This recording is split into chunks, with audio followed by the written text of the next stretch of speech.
Okay, here we go. Hung up the fan there. There's an outlet there for it to be plugged in for when it gets warmer. That's for the bugs. Here's my rock.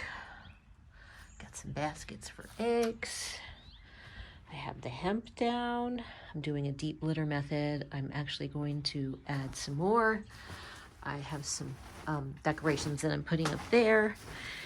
This is just cardboard with the plastic on it, so when they're roosting, their droppings will fall, and I can just pick this up and pour it in a compost pile. So that's what that's there for. So we're ready to go. I have that automatic door covered, and I changed the setting for it not to open because I want them to be in here for a few weeks and understand that this is their home before allowing them to go into the run that is not even finished yet.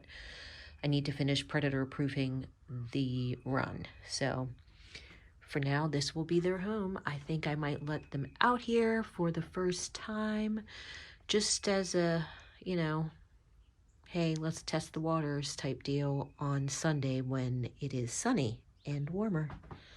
So I'm pretty pleased with the way things have gone. So, oh, I guess I better lock this, but I'm very happy with the turnout. Yay!